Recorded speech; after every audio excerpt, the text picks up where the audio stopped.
Okay, what have I purchased for this build? So we've got 2 sheets of form ply that I've picked up from my big box store. So they're 1200 by 600 roughly.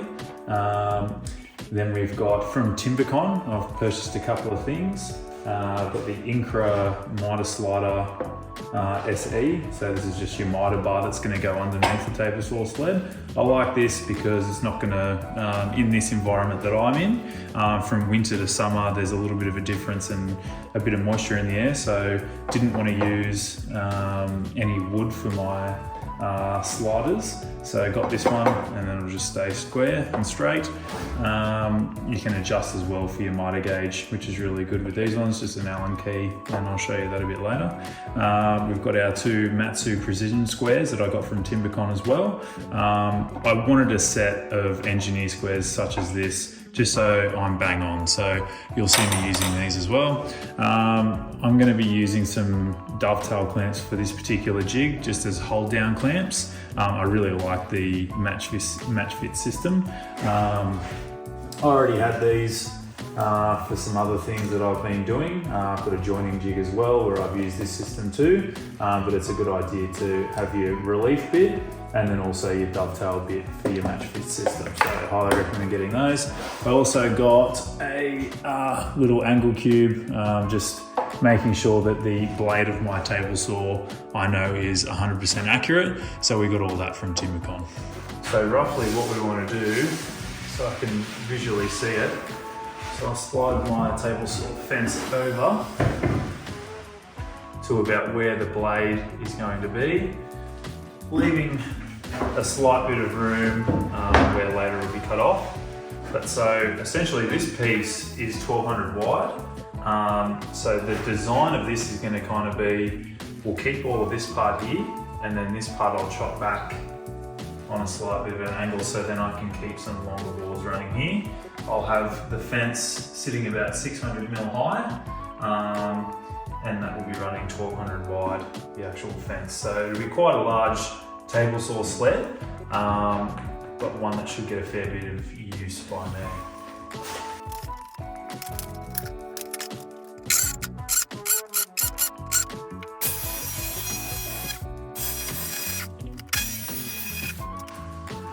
Alright, this is the sizing that we're looking at. So this is the shape that I kind of wanted it to be. So the majority will be small work done here, but just left this part on here for those longer lengths that I want to cut down.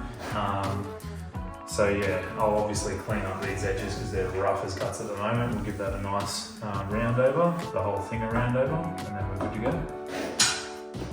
Okay, I've got my Incra miter bar now, and I've already pre-gone and checked.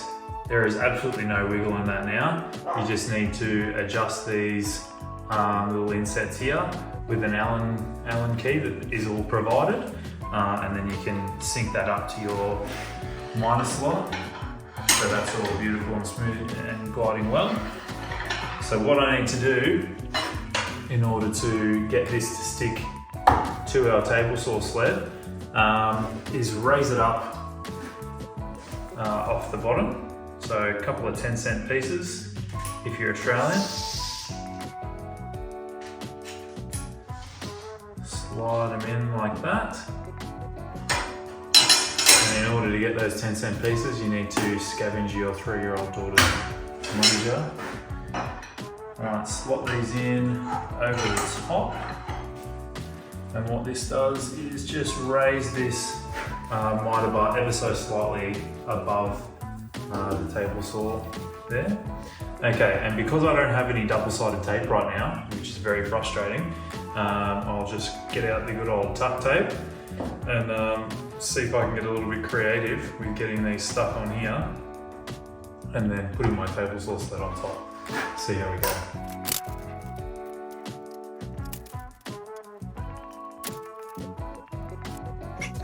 Okay, tuck tape is on, and let's put this sled up against the fence. It's not going to be perfect, but the saw will cut that down perfectly later. And that's stuck down well. Slide it off.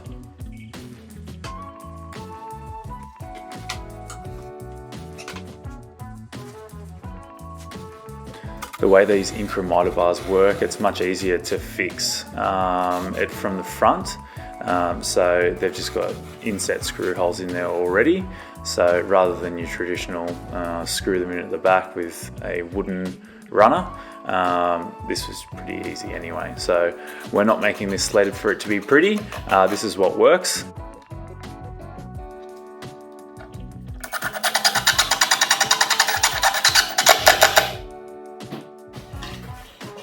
Okay, let's test out how it's sliding before we get on to the next stages. A bit of back forward motion, and it's sliding well.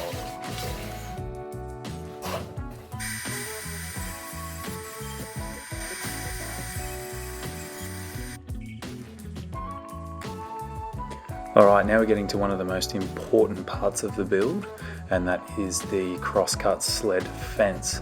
So what I'm using here is 2 bits of plywood. I'll be laminating them together, but I'm going to be making them different heights. So that's due to the stop block that I've got. So one will be about 13 millimeters higher than the other. But the main thing is that this is square as. So you'll see here that one of the boards has a slight bit of a bow in it, but I'll be using the table saw fence to correct that.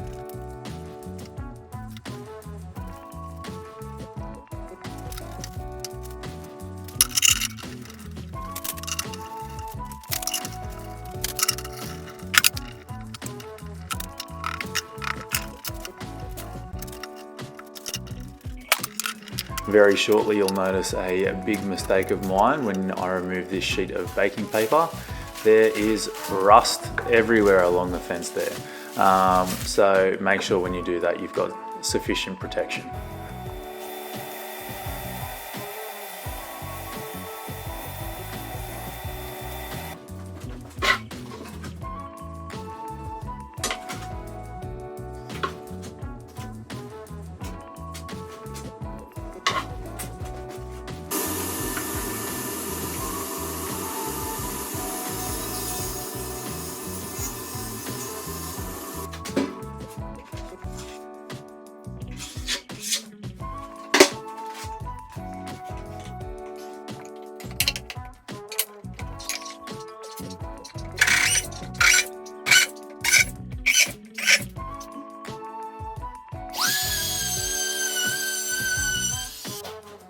Okay, a very important part of the build, and that's setting the fence square. So I'm using the miter gauge slot as part of the table saw, which is what you should always use to square off any sled that you have.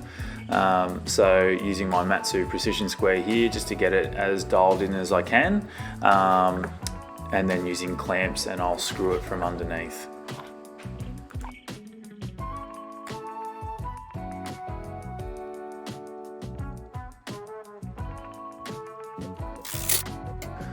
Once the first screw's in, check square again, and then we can screw it off.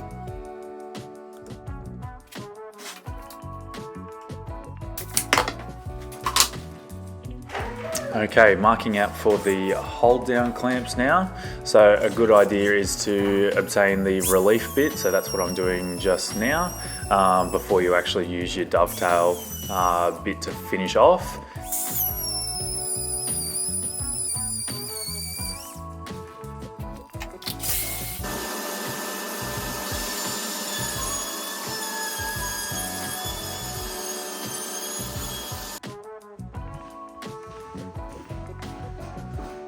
Alright, so that's pretty much it. What I'll do now, I'll just go over a couple of things. So I've also grabbed this Incra shop stop block. So as I was describing before, I've made a little step up in this fence. So this basically will just slide straight on there. If you had it the same height, then this would catch the fence. So show you, this just slides straight on. Go straight up to your workpiece, and then just screw it down with the white tabs at the back, and you've got yourself a stop block. So you just loosen the back tabs, slide it across wherever you need it, pretend it's there, and then the match fit system. So we've dug this out now, so just so I don't have to worry too much about holding everything down, slide that in, lock it down.